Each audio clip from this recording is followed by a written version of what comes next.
Yo, what's going on, guys? Faith here. Welcome back to the channel, and today I'm here to bring you all my SDL Necrozma Dusk Round 1 playoff game against a good friend of mine in Monai. So let's go ahead and get straight into the prep. Let's talk about the matchup first, though. So Monai has quite a scary team, a very Monai team from my years of experience at Draft League with him. We have Double Dragons, something he uses quite often with Salamence and Hydreigon, a really good steel type, and Metagross. And then we're also facing a Z Tapu Koko. So it could be many threats. It could be many threats that we're going to have to weather through in this game. So let's just talk about what my mons do to those threats. So first, Diance's actually like really good in this game. Just not much that takes two from Diancie. I think Necrozma's like pretty decent. It does struggle with having perfect coverage, but if we're able to break through with some other mods, it could do pretty good. And then we also have Kartana here, which just due to its sheer power, gonna help break through as well. So that's pretty good. In terms of dealing with his stuff, Koko is going to be helped to be weathered by Chansey and Swampert, so we're okay into Koko. It doesn't feel great, though, I'm not going to lie, because both those mons are just kind of momentum killers for me. So it is what it is, though. They have to be brought to not lose. Salamence absolutely destroys me. Really only have Buzzwole and Swampert, both of which the Z-Fly is going to demolish. Hydreigon, a little less concerned with it, but just because Chansey. But it's also, you know, it can gain a lot of momentum for him, while Chansey just continues to get chipped down and lose momentum for me. So, yeah. I guess that's enough, though. Let's talk about Necrozma. We got Photon Geyser, Brick Break, Earthquake, and Atomize. Yeah, pretty simple. We're just going to try to use this late game to win the game. We have Titanium Z to hit the Hydreigon as hard as possible, and then it can also alternatively be used on another mon if we need it to be used, but that seems unlikely. Next up, we got Diancie. Pretty simple CM. Boosted Moonblast and Earth Power are pretty much going to rip through everything, and we don't really need the speed, because if we get the CM up, we're going to feel alright into Koko. Next, we got Chansey. Chansey's pretty simple. We need it to help beat the Koko and Hydreigon, and the Blastoise also. Pretty simple. Swampert, here are my two momentum killers, by the way, Swampert and Chansey. Has Scald, Earth Power, Ice Beam, Stealth Rock, so we are rocking double rocks this week, but it feels pretty necessary to me. And then we have Kartana with Life Orb, Leaf Blade, Smart Strike, Knockoff, and Swords Dance. We might not even have to click SD, to be honest with you, but these three moves are pretty much going to absolutely ravage my opponent's team. And the only mon that outspeeds it, well, I guess there's Sceptile and Koko. So we're pretty much going to be able to bring this in on most of whatever we want, and just click a move. Just click a move. Then finally we have Choice Scarf and Noivern. Honestly, I didn't know what to do with this last slot. I felt like Entei was like pretty ass into Quillfish, Blastoise, Salamence, Hydreigon. So I don't want to bring Entei, but Buzzwole is like really bad, I think, into this team. Outside of Mienshao, and like that's it. Delmise does nothing. It's Delmise.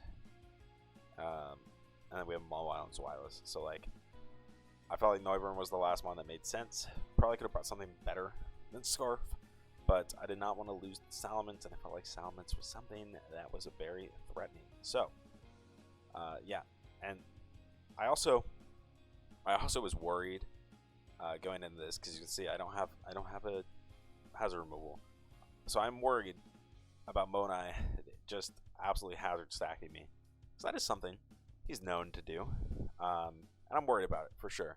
But it is what it is. It is what it is. I just feel like there's not a lot else I can bring here, so this is what we're gonna rock.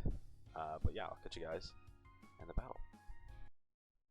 Okay, we are back for the battle, and as you can see, This is going to be post-com because I wanted to focus up for the playoff game.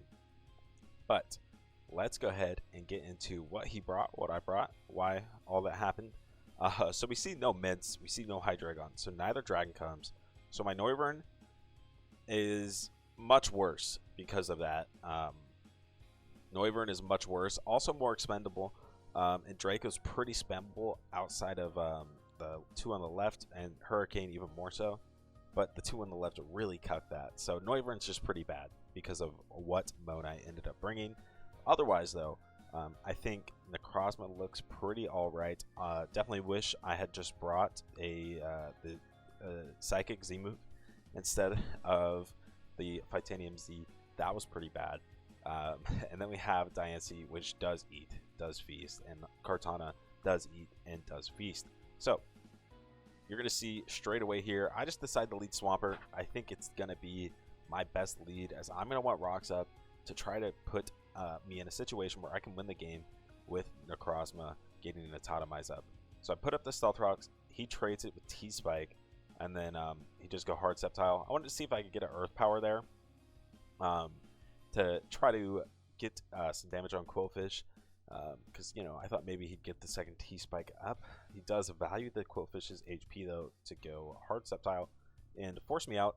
And Sceptile was not something I planned for, especially not a Leech Seed set. I thought it would be, if it came, it'd be the Unburden, you know, shenanigans. But Leech Seed, which I'm sure it was still, I guess it was probably Unburdened, but you know how it goes. Anyway, I didn't mean to go back that far.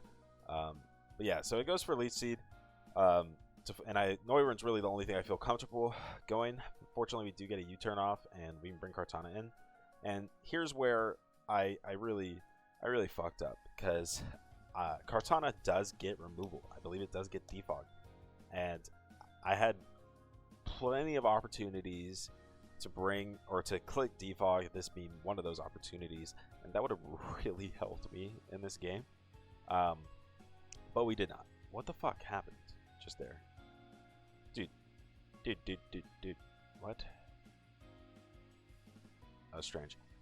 Regardless, yeah, I had plenty of opportunities to click defog, and I didn't. And here I just Leaf Blade, because I nothing could take it, and Rotom was going to take the rocks, so I felt like Leaf Blade was fine. Would have clicked defog had I had it.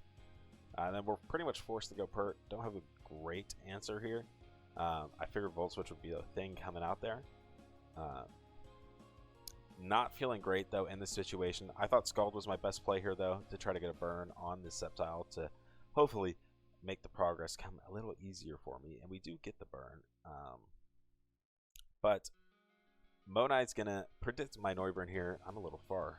But Monai's going to predict my Noivern here and go out into his Metagross, which is really going to put me on the back foot a little bit. And yeah, so because of that, we're in a pretty fucked up situation, but I'm able to sort of make a prediction here and bring out my Noivern on the Sceptile. But the unfortunate part about that is that since he put up the rocks with the Metagross, me making that switch, like, it does gain me positioning in a short term, but long term it kind of costs me because the Stealth Rocks are up. So really a win-win situation Monai put himself in early in this game. And I believe I just U-turn here, and now the Koko's in. I'm like, well, this is pretty sucky. Pretty much forced to go Chansey because Pert obviously does die to Grass Knot here. I think, dude, I would play it under the assumption Koko got Grass Knot. If it doesn't, then I'm ass. And then we get Pain Splitted, Quillfish back up to full. You guys know how it is. So we're just like not feeling great right now. Just the situation that Monai has been able to put himself in as he gets up the second T-Spike. My Swampert taking damage, my Noivern is taking damage. It's just not great here. And then we Earth Power into the Sceptile like an idiot. Could have Ice Beamed. Might have been able to kill from there. Yeah, I do Ice Beam this turn. I guess probably wouldn't have killed from there because Ice Beam does no damage. So yeah, we're just not in a good spot. judging by his set, he probably wouldn't have had flying coverage, so I would definitely wish I had my Buzzwole. Would have been switching that shit in. And Buzzwole would have been pretty okay in this matchup as well, just on what he brought. So that's pretty rough. And then we're going to Noivern and get a U-turn off again to bring out my Pert. And you see here that, like, just early in this game, I have made no plays. No plays. I've done absolutely nothing. So yeah, it's just I'm getting demolished straight up. And then Knockoff does do a lot there, but he reveals hidden power. It could be fighting or fire. And my Kartana is now gone too. Thankfully, we don't have Bullet Punch here, so and I figured he wouldn't just based on what he's clicked already. And then we are in with my Diancie. I thought we would live. I made a lot of misplays there. So I brought in my Chansey, and it takes a huge Gigavolt Havoc to do 36, and then we're gonna get taunted the next turn. So that's just like so many bad things happen there. What I should have done is not gone Chansey. First of all, I should have sacked my Noivern in there. That would have been better. That would have been better for sure. Is sacking Noivern, leaving the Chansey alive. But then on this turn, I'm bringing my Diancie because I think it should live from here. It does not. It gets killed. And then I'm in a really fucked up spot because now I got to bring my Necrozma, and I can't autotomize in front of it, obviously, because it has Taunt, already revealed Taunt. Why? What the fuck is happening? Why is my OBS doing that? But yeah, so we're pretty much just in a really, really bad spot here. I have no idea why OBS was doing that, but yeah, we're in a really bad spot because the Koko pretty much just is able to take a few kills there, 2 kills, after he chipped down my team and killed the Kartana with the Metagross because it really had me at a checkmate spot where I had to do something. So yeah, and I obviously wasn't expecting him power fighting or fire. But here we're to bring in my Necrozma and try to autotomize in front of the Rotom. And then he does get the overheat off, which is rough. But maybe if I autotomize up there, I can get a couple kills and make it look closer before I die to Toxic. But yeah, pretty much a way that game was not a 4-0. That game was like an Omega. Like he essentially 6-0'd me. He just happened to have 4 months. So we got absolutely destroyed. GG's to Mo and I, good friend of mine. And that'll be it for my SDL Necrozma Dusk run. Hope you guys enjoyed the Gen 7 draft content while it was here. It'll be back at some point. Until then, I will see y'all.